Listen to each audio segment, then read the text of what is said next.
In today's video, I'm going to teach you how to add a user in Zoho Books.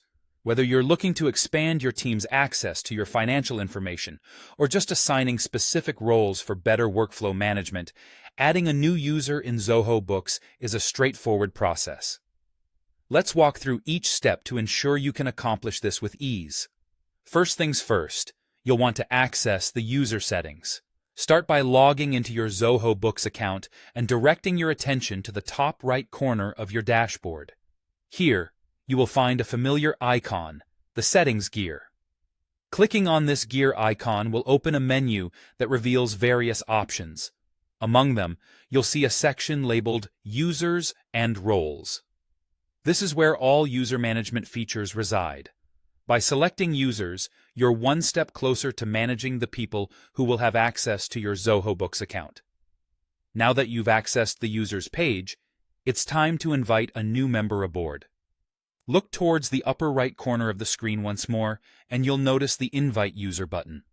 Clicking this will prompt a dialog box to appear, allowing you to input the necessary details of the individual you'd like to add.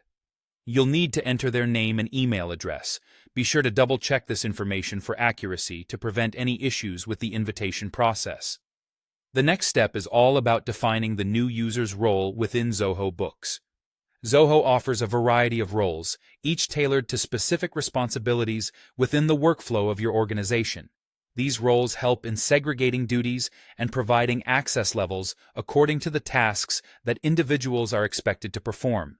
From the drop-down list, choose the role that best suits the new user's responsibilities. This could range from viewing-only roles to roles with full administrative access, depending on what you need. Once you've filled out all the necessary information and chosen a role, it's time to send out that invitation. By clicking Send Invitation, you'll dispatch an email to the prospective user, inviting them to join your Zoho Books environment. They will receive your invitation in their inbox, and upon accepting it, they'll be able to access your Zoho Books account with the permissions you've assigned. And there you have it. Adding a new user to Zoho Books is as simple as that. Each step has been designed to make the process seamless and straightforward, ensuring that you maintain the necessary control over who has access to your financial data and the level of access they have. Managing users effectively in Zoho Books helps keep your financial operations organized and secure. Thanks for watching, and be sure to stay tuned for more helpful Zoho Books tips.